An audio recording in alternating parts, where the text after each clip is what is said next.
शोलापुर नाम के एक गांव में एक बूढ़ी औरत डोसा बंडी चलाते हुए अपना जीवन गुजारती थी।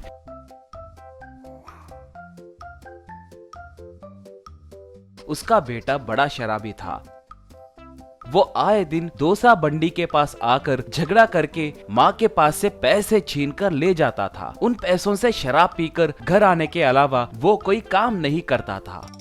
एक बार शादी का विचोला आकर, माँ, थोड़े लोग शादी होने के बाद सुधर जाते हैं। आपके बेटे की शादी होने के बाद शायद वो दारू पीना बंद कर दे। मुझे भरोसा है, आप एक बार हाँ कहे तो एक अच्छा रिश्ता ढूंढ कर लाऊंगा, कहा बूढ़ी औरत। हाँ, उससे शादी किए तो उस लड़की की जिंदगी बर्बाद हो जाएगी। वो पाप मुझे क्यों, छोड़ दीजिए, बोली विचोला। नहीं माँ, आप ऐसे मत कहिए। बेटे की शादी करना आपकी जिम्मेदारी है ना, आप मना मत कीजिए। यूं कहते ही वो मना नहीं कर पाई। ऐसे स्वाति नाम की एक लड़की से उसकी शादी करवाए।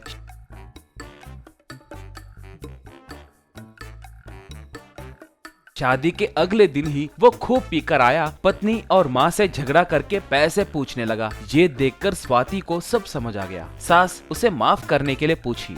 सासू माँ, एक माँ होने के नाते आपने कुछ गलत नहीं किया। उस भगवान की कृपा हो तो वो जरूर बदलेंगे। मैं कल से घर के कामों के साथ साथ बंडी के पास आपकी मदद भी करूँगी, मना मत कीजिए, बोली। ऐसे स्वाति ठेली के पास सास की मदद करने लगी। फिर भी उसका पति आए दिन आकर पैसे लेकर जाना बंद नहीं किया।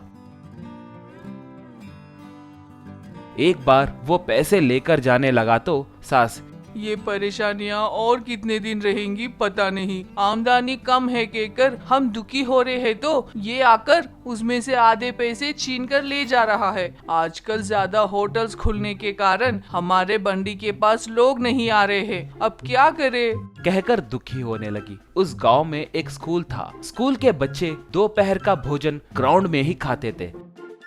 उस स्कूल के पास एक कौवा था। वो कौवा बहुत शरारती था। आए दिन जब बच्चे खाते थे तब वो कौवा उनके प्लेट में से कुछ पदार्थ छीनकर उड़ जाता था। रोटी, इडली, ऐसे तरह तरह के पदार्थ पकड़कर ले जाता था।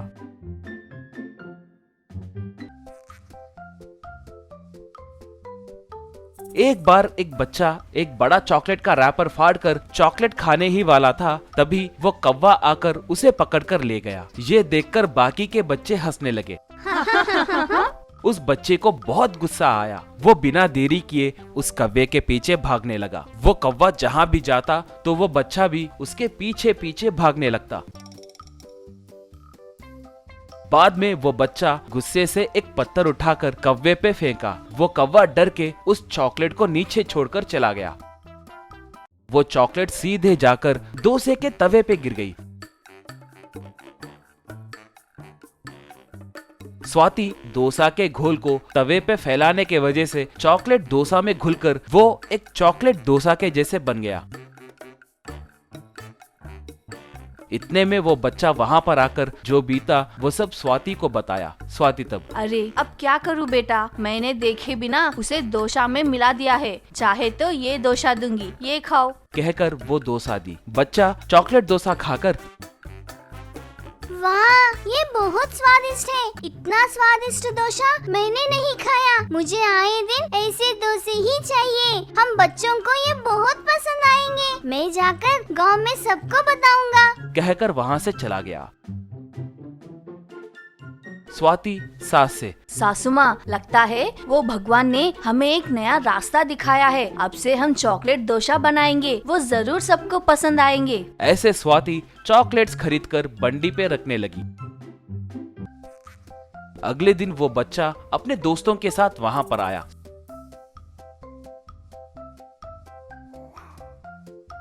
स्वाति उन्हें चॉकलेट डोसा बना कर दी।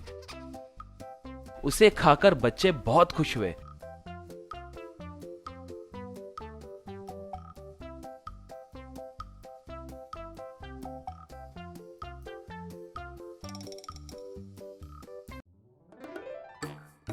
ऐसे उन दोस्तों को बड़े लोग भी चाव से खाने लगे। वो लोग बहुत पैसे कमाने लगे।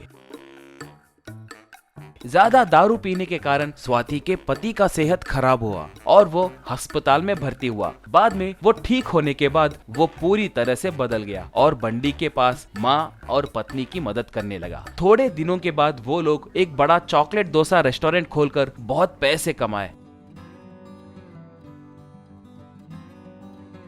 बाद में एक बड़ा घर और कार खरीदकर खुशी से जीने लगे।